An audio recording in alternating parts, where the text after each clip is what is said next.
Morning, back here again. 62 Beats 47, episode 29. Right, yeah, it is. Two good things. You've got your breakfast and you found your shirt. Where was it, Malc? Where was your shirt?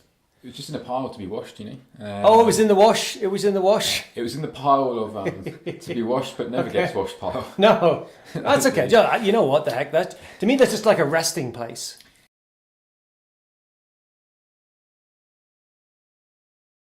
Yeah. I mean, if it's sitting there, then just whip it out again, use it, and put it back in, right? Yeah, that's great. No, that's great. So look, it's been 2 weeks, eh?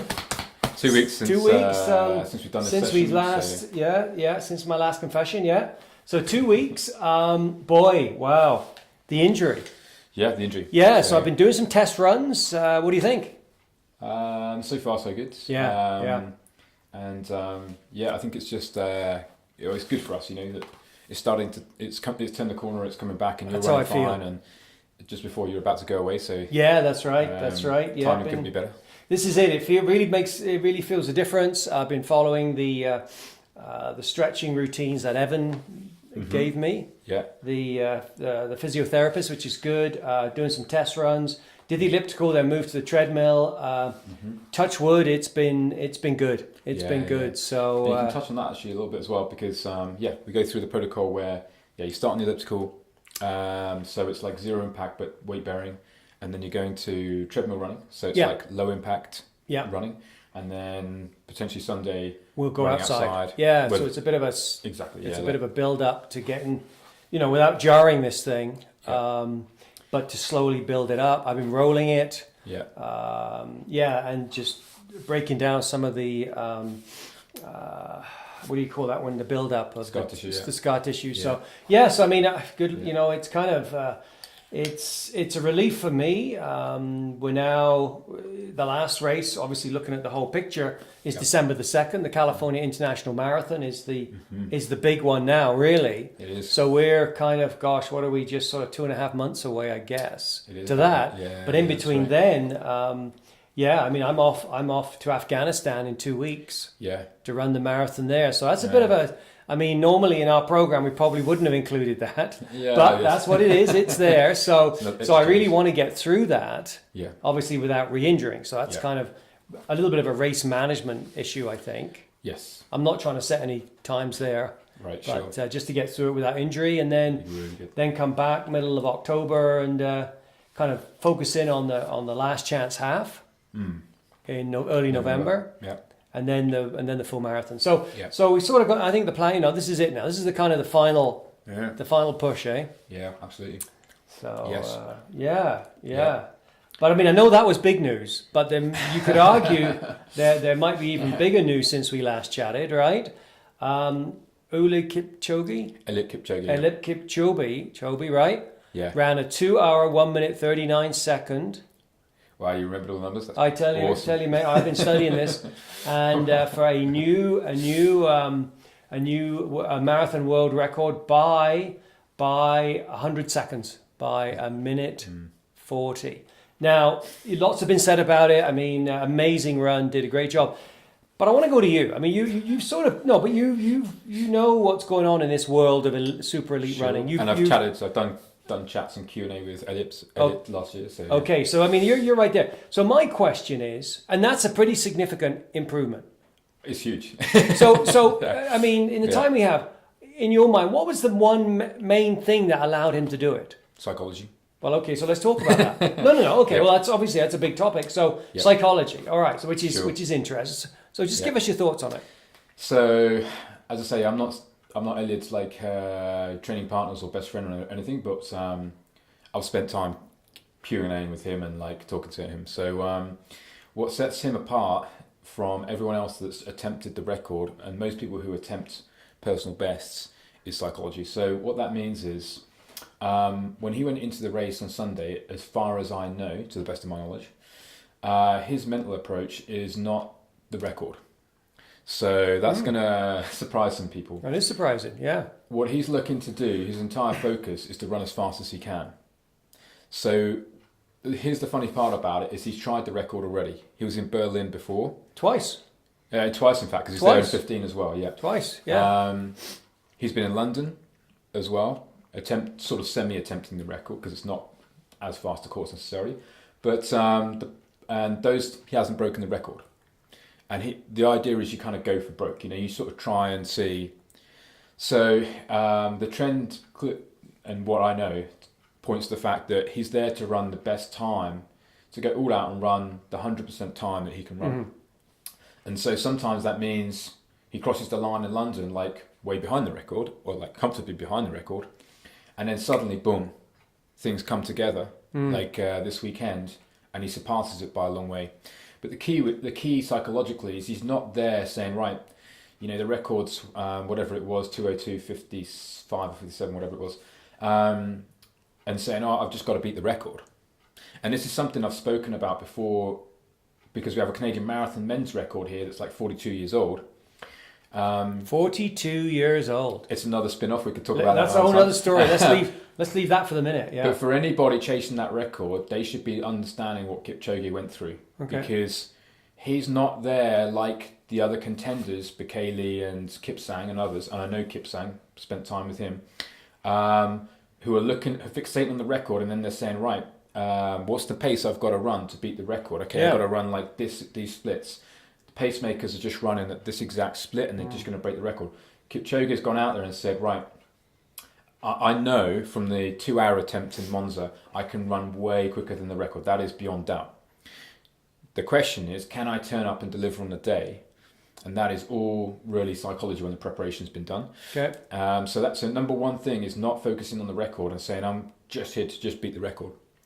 Kipchoge is there to say, I'm here to run the fastest I can possibly run. Okay. And I already know that that's well past the record because of Monza. The second thing in the psychology aspect is the distraction, because everyone knows what's going on in the running world. So when he turns up to Berlin, I think we knew he was going to run Berlin, I don't know what, 3 months ago.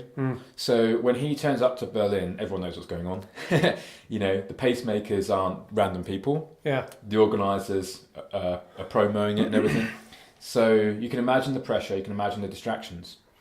Most runners succumb in some way to that distraction element. He hasn't.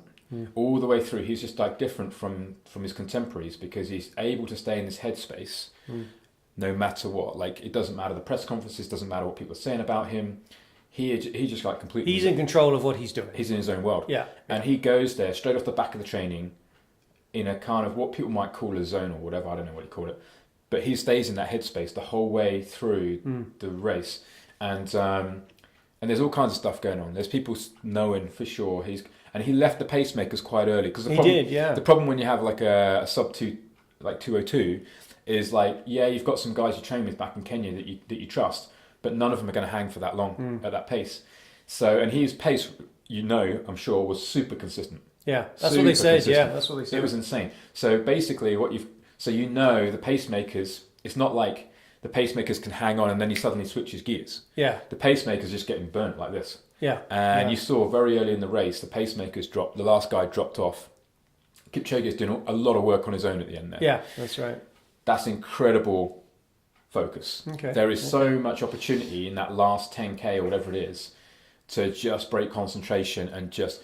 The thing is, when you're at the limit like that, and I can tell you from studying like human performance, when you're at the limit like that, like he is, a physical limit, the slightest, tiniest break in concentration, and you can slip out of this state of consciousness. It's an area that's getting studied more and more, this idea of states of consciousness, and he's a master of it. He's an absolute master. Okay. If I was somebody now looking... there's a lot of stuff in magazines now. Everyone's like writing something in a magazine, trying to get more readers. And they're saying, 10 reasons why Kipchoge did this and the inside track. Yeah. Of course, they don't know crap. They don't have a clue, really. They're just like bluffing. But the truth is, if you want to learn anything about it, you won't learn much from the training, because his training is not sophisticated. There are no magic workouts in the training. That's interesting. And he's come from such a high level that he's not doing anything suddenly magic in the training. He's just doing a lot of what he's done before. Okay.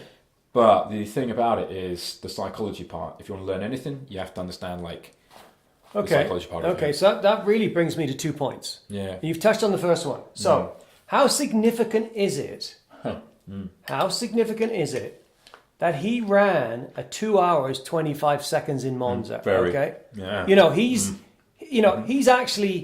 He's run faster, and I'm just saying Yep. than he did the other day. Yep. Is that like? Yep. Does that give him a huge edge? Huge. Overall, it's just because there are people out there we know from physiological measurement. We know there are people out there with higher VO2 max than him, even better running economy lactate threshold numbers than him. So that is a huge edge. That he's run. He knows. Yeah. So when he's coming, he can cover the ground. His right? psychology is entirely different when he comes to the race. Yeah. He knows if he can execute on a day a great race, he knows he's going way under the record. Okay. Like that's a given. So his issue is just can he turn up and execute the training into the race, and that's what happened. You know, he went to London earlier on in the year. Things just didn't pan out. The pacing didn't pan out. The other people around him. There was a bit of other sideshow with Mo Farah and others, and so it's like almost in London the field is too stacked. Like there's too many names. Okay. Whereas in Berlin you see Wilson's fantastic. Wilson Kipchoge. He knows I'm not in the shape of Kipchoge, and he just runs a good time and just says I'm not going to get in his way. Kipchoge had everything set up, dialed up. And you just think, he knew it was just an execution thing. Okay. Like, yeah. So that leads me to my second point. Right? Look, I don't want to be critical. Yeah. I'm just saying, my 2 cents. I like it. At the end of the race, he seemed to have a lot of energy left. Oh, this is really Okay, I'll be honest. You told me when you finish that race, you got to be lying on that ground crying, right? And he finishes the race and he's jumping up and down. He grabs Patrick Sang there. Yep. Like, what is going on? What's going on? Could he run faster? That's the question. Wow. Okay, so it's different. Like, what I tell you, what I tell other people. Oh, you tell different things? Yes. Okay. So what I tell you, what I tell other folks is is one thing. Okay. Okay, and what applies to someone like Kipchoge is different. A little bit different. Okay, fair enough. Right. Yeah, okay. When you're at that level, pushing the limits of what a human being can do, it's different. So he didn't have another gear in the race. So the thing is, and it's very complex. It's not. It's not like I hear what you're saying. It's not a. He didn't have another gear, Yeah. but the gear. I mean, the gear. Yeah, he probably could have kept going for a bit longer. Is that kind of what you're saying? Yeah. So the thing about it is like interesting. it's really complex. It's not like a one variable, one parameter thing. Yeah. Okay. Where it's just like, well, that's obvious. There's a lot going on. It's not just the body or the brain. It's both things simultaneously. So the reason he was able to hold the pace so consistently and avoid all the distractions, and just be like, not even like, he wasn't even in pain in his face. Oh, he looked amazing. He looked brilliant. And that is all psychology. Okay. And he's in this beautiful headspace, but also he's in a rhythm. So when you're at your absolute limit, the human performance limit, he had to maintain a rhythm and a timing. The minute he slips out of that, the whole thing falls apart.